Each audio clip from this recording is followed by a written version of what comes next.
शिवलीलामृत ग्रंथ सारांश महादेवाच्या अद्भुत लीलांचा महिमा।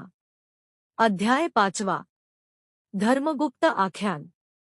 श्री गणेशाय नमः। जो शिवाची भक्ती करतो त्याला सर्व सुखे प्राप्त होतात। प्रदोष व्रत केल्याने अकाली मृत्यू गंडांतर येत नाही। प्रदोष व्रताचे महात्म्य खूप आहे। सत्यर्थ राजाची कथा।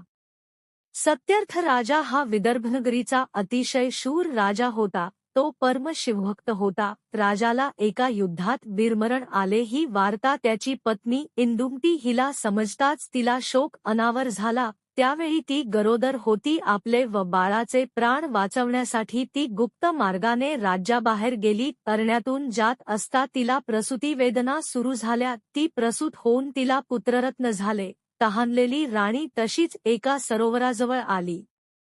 तिने बाळाला झाडाखाली ठेवले व ती पाणी पिण्यासाठी सरोवराजवळ गेली, पण दुर्दैवाने तिथे लपलेल्या मगरीने तिच्यावर हल्ला केला व तिला खाऊन टाकले। धर्मगुप्ताची कथा। सत्यर्थ व इंदुमतीचा पुत्र जो सरोवराजवळच्या झाडाखाली होता तो रडू लागला। त्यावेळी उमा नावाची एक विधवा बाई तिथून जात होती। तिने तो रडण्याचा आवाज ऐकून तिथे आली। तेव्हा शंभूनी साधूचे रूप घेऊन येऊन तिला त्या बाळास सांभाळण्यास सांगितले। उमेचा स्वतःचा मुलगा शुचिव्रत व हे छोटे बाळ असे दोघांचे ती संगोपन करू लागली। तिने बाळाचे नाव धर्मगुप्त ठेवले। उमा मुलांना घेऊन एका नगरात गेली असता शांडिल्य ऋषींनी तिला धर्मगुप्ताची माहिती सांगितली।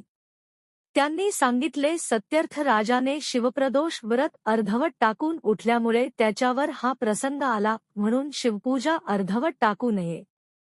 उमेने आपल्या दोन्ही मुलांना शांडिल्यांच्या पायावर घातले। त्यांनी दोघांना अनुग्रहित करून ओम नमः शिवाय या मंत्राचा उपदेश करून प्रदोष व्रत विधी समजावून सांगून त्यांना त्याचे महात्म्य सांगितले। शुचिव्रत व धर्मगुप्तने यथासांग प्रदोष व्रत केले।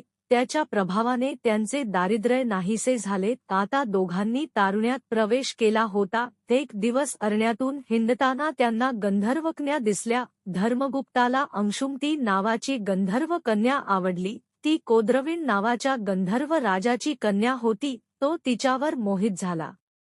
एकदा गंधर्व राजाने आपली कन्या कोणास देऊ असे शंकराला विचारले असता शंभूंनी ती धर्मगुप्ताला दे असे सांगितले होते। शंभूचे हे वचन असे खरे होऊ पाहत होते। धर्मगुप्ताने शुचिव्रत द्वारे अंशुमतीला स्वतःची ओळख सांगून विवाह प्रस्ताव पाठविला। तिने तो स्वीकारून 3 दिवसांनंतर त्याच वनात आपल्या पित्यासह येत असल्याचे सांगितले। गंधर्वराजाने अंशुमतीचा विवाह धर्मगुप्ताबरोबर करून दिला। पुढे धर्मगुप्ताने गंधर्वराजाच्या सहाय्याने आपले राज्य परत मिळविले।